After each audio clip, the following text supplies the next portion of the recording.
आप सभी का बहुत बहुत नमस्कार। आपके साथ मैं ऋतिका पांडे और आप आज की खास चर्चा में आप सभी का बहुत बहुत स्वागत है। आज की चर्चा जो कहेंगे बड़ी हेल्दी रहने वाली है। जी हाँ, क्योंकि आज हम बात कर रहे हैं एक ऐसी साइलेंट महामारी पर जो हमारे देश को अपनी चपेट में ले रही है। जी हाँ, मोटापा। मोटापे की आज हम बात करेंगे, ओबेसिटी जिसको बोलते हैं। आज हमारे साथ इस विषय पर गहराई से चर्चा करने के लिए मौजूद है जयपुर के सुप्रसिद्ध डॉक्टर सीताराम गुप्ता जी। आपके बारे में बता दें कि आपने एसएमएस मेडिकल कॉलेज से एमबीबीएस और एमडी करने के साथ क्लिनिकल कार्डियोलॉजी में विशेषता हासिल की है और वर्तमान में आप नारायण मल्टी स्पेशलिस्ट अस्पताल में कंसल्टेंट प्रिवेंटिव मेडिसिन के रूप में अपनी सेवाएं भी दे रहे हैं। डॉक्टर साहब का सबसे पहले शो में बहुत बहुत स्वागत करेंगे और उनसे आज की चर्चा जो है वो जारी रखेंगे। डॉक्टर साहब, सबसे पहले आपको बहुत बहुत नमस्कार करते हैं और बहुत बहुत स्वागत है आपको आज की खास चर्चा में। जी डॉक्टर साहब, एक ऐसा मुद्दा जिसने कह सकते हैं समाज को, देश को घेर रखा है। जी हाँ, मोटापे की अगर हम बात करें तो इसके लिए कोई स्पेसिफिक प्लेस नहीं है। अगर हम बात करें राष्ट्रीय, अंतर्राष्ट्रीय, सब दुनिया में कहीं भी चले जाए, मोटापा कहने का मतलब है पीछा नहीं छोड़ता। ये एक आम कहते हैं ना रेशियो जो दर्ज किया गया है देखने को मिलते हैं। तो अगर महामारी की बात करें तो महामारी का रूप ले चुका है। तो भारत में मोटापा आप केवल एक व्यक्तिगत समस्या नहीं है बल्कि एक राष्ट्रीय स्वास्थ्य संकट बन चुका है। आपको क्या लगता है, प्रिवेंटिव मेडिसिन के विशेषज्ञ के तौर पर आप इसके बढ़ते आंकड़ों को कितनी गंभीरता से देखते हैं? देखिए ऋतिका जी, अगर हम पिछले एक दशक की बात करें तो एडल्ट ओबेसिटी की अगर बात करेंगे तो हमारे यहाँ पर लगभग एक दशक में दुगने केसेस हो चुके हैं ओबेसिटी के। और अगर बच्चों की बात करें तो लगभग 4 गुने केसेस हमारे एडल्ट चाइल्डहुड ओबेसिटी के हो चुके हैं पिछले एक दशक में। और अगर विश्व की बात करें तो हम विश्व में बहुत तेजी से ओबेसिटी की कैपिटल बनते जा रहे हैं। और ये मोटापा जो है कई सारी बीमारियों को लेके हमारे शरीर में आता है, पूरे समाज पर, देश पर, और वह सबसे इम्पोर्टेंट की परिवार पर बहुत सारा आर्थिक रूप से और बीमारियों का बर्डन जो है लेके आता है। जैसे हृदय रोग की बात करें, हृदय रोग और मोटापे का अगर हम कनेक्शन की बात करें, चूंकि आपकी विशेषज्ञता जो है कार्डियोलॉजी में भी है, तो क्या मोटापा सीधे तौर पर हार्ट अटैक और स्ट्रोक के जोखिम को भी बढ़ाता है? इन दिनों के बीच में वैज्ञानिक संबंध क्या है इन दोनों के बीच में?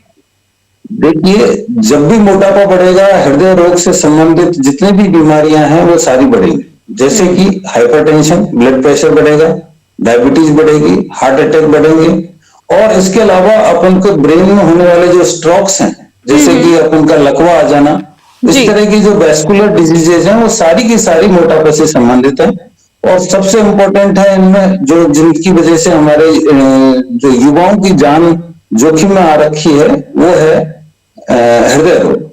अर्ली स्टेज में बीमारी होने की वजह से आपको हार्ट अटैक की समस्याएं यंग लोगों में आजकल बहुत ज्यादा मिल रही है, और उसकी वजह से हमारे देश में यंग जनरेशन को बहुत ज्यादा बीमारी के दुष्प्रभावों के चपेट में लेते जा रहे हैं।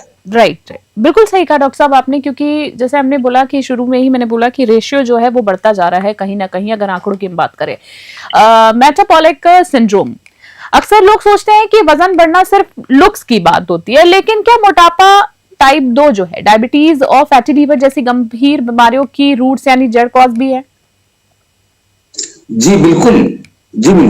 ये डायबिटीज टाइप 2 स्पेशली, और फैटी लीवर बाद में फिर कन्वर्ट हो जाता है सिरोसिस में। तो liver, non alcoholic fatty liver disease का सबसे बड़ा कारण है ओबेसिटी। और इसके साथ साथ डायबिटीज, जो कि आप जानते हैं कि एक दीमक की तरह शरीर को खा जाती है। शरीर के सारे अंग जैसे कि लीवर है, किडनी है, ब्रेन है, बोन्स हैं, मसल्स हैं, एवरीथिंग जो है डायबिटीज की कॉम्प्लिकेशन से प्रभावित होती है। जेनेटिक्स बनाम हम लाइफस्टाइल की मैं बात करूंगी, तो क्या मोटापा पूरी तरह से हमारे खान पान और आलस की देन मान ले, या हमारे जीवन यानी जेनेटिक्स की, अगर माफी चाहूंगी जीन की बात कर रही हूं मैं, जेनेटिक्स और हार्मोनल असंतुलन का भी एक बड़ी भूमिका है इसके अंदर, डिसबैलेंस? देखिए ऋतिका जी, ये ओबेसिटी है, मल्टी फैक्टोरियल डिजीज है। मल्टी फैक्टोरियल डिजीज का मतलब बहुत सारे फैक्टर्स हैं जो इसको प्रभावित करते हैं इसके होने को। जैसे कि सबसे इंपॉर्टेंट आपने बोला कि जेनेटिक फैक्टर तो एक है ही है, साथ में दूसरा life style, environment, physical activity कम होना, खान पान के जो आजकल अपन देख रहे हैं कि processed food, pizza, burger, cold drinks, soft drinks, alcohol, इनका कंजप्शन तेजी से बढ़ा है। इनसे संबंधित जो कंपनियां हैं वो बहुत ही एग्रेसिव मार्केटिंग कर रही हैं। उनकी वजह से हमारे जो नवयुवक हैं, हमारे जो बच्चे हैं, उनकी तरफ आकर्षित हो रहे हैं और धीरे धीरे करके ये बीमारी जो डायबिटीज नाम से जिसे अपन ओबेसिटी जिसे बोल रहे हैं, ये बढ़ती ही जा रही है। बढ़ती जा रही है। आपने खास बात और बताना चाहता हूँ रितिका जी आपको, जी जी, कि जिस तरह से जिन बच्चों में बचपन में अगर ओबेसिटी है तो ये बहुत ज्यादा चांसेस रहेंगे कि वो बड़े जब होंगे तो उनमें वो ओबेसिटी कंटिन्यू ही रहेगी और उसके कॉम्प्लिकेशन दिनों दिन बढ़ते जाएंगे। बच्चों की आपने 2-3 बार जिक्र किया, तो बच्चों में ना आजकल स्कूल जाने वाले खास तौर पर बच्चों में मोटापा तेजी से ज्यादा बढ़ रहा है और लोग बोलते हैं उसको कि भाई उम्र बढ़ रही है तो उम्र के साथ शरीर बढ़ रहा है, पर मोटापा एक अलग चीज हो जाती है। तो एक प्रिवेंटिव मेडिसिन एक्सपर्ट्स के तौर पर आपकी बात करूं तो आप आने वाली पीढ़ी को इस खतरे से बचने के लिए और माता पिता को क्या सलाह देंगे? देखिए, सबसे पहले तो हमें काम करना होगा हमारी रसोई पर। जो दादी और नानी की रसोई है, हमको उसको फिर से दोबारा हमारे रसोई में लाना होगा और बहुत सही बात। हमारे जो पुराने खाने पीने के तरीके हैं उन तरीकों को अपनाना होगा। जैसे कि हम पहले मल्टीग्रेन खाते थे, वो हमने खाना छोड़ दिया। पहले हम मोटा अनाज खाते थे, मोटा अनाज से मतलब दलिया, राबड़ी, खिचड़ी, इस तरह के जो खाने हैं हम ज्यादा खाया करते थे। आजकल हमारे खाने में इस तरह की चीजें नहीं है, होकर मैदा से बनी हुई चीजें ज्यादा होती हैं। और तीसरी बात होगी कि कोल्ड कॉफी, टी हमारा कल्चर बनता जा रहा है। राइट। जो हम पहले राबड़ी, छाछ और दही पर रहते थे, आजकल हम कोल्ड कॉफी और टी और कॉफी पे आ गए हैं। तो उससे एक्स्ट्रा शुगर शरीर के अंदर जाती है, बच्चों के अंदर, बड़ों के अंदर, और जो एक्स्ट्रा शुगर है वो शरीर में जाके फैट में कन्वर्ट हो जाती है। तो सबसे पहले तो हमको हमारी रसोई पर ध्यान देना होगा। बच्चों में, बड़ों में, सब में वो कल्चर वापस से लानी पड़ेगी जिसमें कि हम मोटा अनाज खाते थे, शुगर कम खाते थे और ऑयल वगैरह की जो चीजें हैं वो कम खाते थे। ठीक है। चीज हम बात करना चाहेंगे फिजिकल एक्टिविटी की। तो फिजिकल एक्टिविटी में सब जी जारी रखिए डॉक्टर साहब, आप ही की बात सुन रही हूँ मैं, जारी रखिए। फिजिकल एक्टिविटी में रितिका जी आप देख रहे होंगे घरों में आजकल लिफ्ट लगाने का भी चलन चल गया है। जी। तो आपको एक फ्लोर से दूसरे फ्लोर पे जाना है तो लिफ्ट से जा रहे हैं। दूसरी बात है कि आप मॉल्स में जाते हैं तो आपको पैदल चलने की जरूरत नहीं है, एस्केलेटर्स आपके लिए अवेलेबल है। आप अगर बाजार से कुछ किराना का कोई सामान भी लेने जाते हैं तो उसके लिए स्कूटर और कार का आप यूज कर रहे हैं। सही बात है। और इससे आगे आपके बहुत सारे आजकल तो बहुत सारी कंपनियां हैं जो 10 मिनट में आपके घर पर सामान पहुंचा डिलीवरी करा देती हैं, फूड डिलीवरी हो जाती है। तो इस तरह की चीजों से हमारी जो फिजिकल एक्टिविटी है, स्कूलों में भी आप देखेंगे तो स्कूलों में भी जो स्पोर्ट्स पीरियड है उसको श्रिंक करते जा रहे हैं, छोटा होता जा रहा है। जो एक्टिविटी, ग्रुप एक्टिविटीज बच्चों की जो हुआ करती थी वो खत्म होती जा रही है। ऑफिसों में आप देखेंगे तो सारे दिन जो अपने एम्प्लॉइज हैं वो स्क्रीन के सामने बैठे रहते हैं, स्क्रीन पर अपने जॉब्स रह गई हैं, फिजिकल जॉब्स बहुत कम होती जा रही हैं। तो इस तरह की एक्टिविटीज और फिजिकल इनएक्टिविटी कहने का मतलब है कि वो फैट में कन्वर्ट होता चला जाता है और वो एक्सेस फैट के वजह से अपने शरीर में ये प्रॉब्लम्स होती हैं, डिफरेंट बीमारियां हो जाती हैं। जी डॉक्टर साहब, अभी तक के सवालों के लगभग आपने सारे जवाब हमें दिए हैं, उसके लिए तो पहले तो आपको थैंक यू कहना चाहेंगे। डॉक्टर साहब, सवालों का सिलसिला मैं दूसरे तरीके से शुरू करना चाहूंगी। अभी मैं कुछ चंद सवाल आपसे करने वाली हूं, मैं चाहूंगी कि इसको आप शॉर्ट में, एकदम शॉर्ट में बताएं हमारे दर्शकों को, जिससे ज्यादा से ज्यादा कम समय में ज्यादा जवाब लोगों को मिल पाए। आपसे मैं 10 सवाल करना चाहूंगी जिसका मैं आपसे शॉर्ट में उत्तर चाहूंगी। पहला सवाल मेरा आपसे ये है, क्या सफेद जहर यानी चीनी को बोला जाता है, नमक चीनी मैदा कम करने से क्या ओबेसिटी से बचा जा सकता है? बिल्कुल आपने सही कहा रितिका जी, ये सफेद जहर है तीनों के तीनों, और अगर इन तीनों पर हम कंट्रोल कर पाए तो हम अगली पीढ़ी को एक स्वस्थ जीवन दे सकते हैं। ठीक है। और रोजाना कम से कम ये 30 बहुत मिनट जरूरी है। रोजाना कम से कम 30 मिनट चलने से क्या कार्डियो करने से या एक्सरसाइज करने से इसमें कमी आ सकती है ओबेसिटी में? बिल्कुल बिल्कुल बिल्कुल, ये बहुत ही ये जरूरी है कि अपनी physical activity, specially walk, brisk walk, running, इसको ठीक है। अपनी जीवन शैली में डेली अपनाएं। बहुत से लोग मुझसे कहते हैं कि सर अभी सर्दी है, हम सुबह नहीं कर पाएंगे, ठीक तो है, मैं ठीक है। कहता हूँ आप सुबह नहीं, दोपहर में करो, आप शाम को करो। गर्मी ठीक है, आप सुबह करो, दोपहर ठीक है में नहीं डॉक्टर कर साहब। सकते हो तो शाम को, सुबह शाम कर सकते हो। डिनर का लेकिन टाइम क्या आपको होना ये चाहिए डॉक्टर स्किप साहब? नहीं करना है। डेली डेली आपको कम से कम 45 मिनट से 1 घंटे की वॉक करनी है। ठीक है ब्रिस्क डॉक्टर वॉक साहब। भी रखें, उसमें जॉगिंग भी रखें, रनिंग भी जी रखें। डॉक्टर साहब, समय डिनर का समय क्या होना चाहिए? देखिए, डिनर का समय जनरली मैं मानता हूं कि 8 बजे के आसपास आपको डिनर कर लेना चाहिए। ठीक है। और डिनर के 2 घंटे बाद में आपको बेड पर जाना चाहिए। रात को ज्यादा देर तक आपको रात में स्क्रीन देखना, ठीक रात है। में मोबाइल और टीवी पे चिपके रहना, ये आपके और हमारे स्वास्थ्य की जो बैलेंस है उसको बिगाड़ रहा पोर्शन कितने, है। आप खाना जो है कितने पोर्शन में बांट कर खाना चाहिए? एक साथ लोग ज्यादा खा लेते हैं, कितने पोर्शन में बांट कर रखना चाहिए? लाइक कितने कितने अंतराल में देखिए, खाना चाहिए? हमारी हमारी जो स्टैंडर्ड इंडियन मील है वो 3 भागों में बटी रहती है। जी एक जी सुबह जिसे ब्रेकफास्ट कहते हैं, एक जी। लंच और एक डिनर। तो ये 3 मील तो हमको लेना ही चाहिए। और मैं इसमें ये कहूंगा कि आप थोड़ा थोड़ा बार बार भी ले सकते हैं, ठीक है। लेकिन आप बिंज ईटिंग नहीं करें।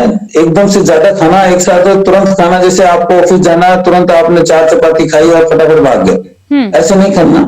इससे करने से क्या होता है कि आप ओवर ईटिंग कर लेते हैं, ठीक और है। फिर ऑफिस ऑफिस में जाके फिर आपको दोबारा से भूख लगने लगती है, घंटे 2 घंटे 3 घंटे बाद, और फिर दोबारा आप पिज्जा बर्गर समोसा या कचौड़ी जी, मंगा के दूसरी फिर खाने चीजों में लगते हैं। फिर हम तो चले इससे जाते हैं। आपकी ओवर ईटिंग।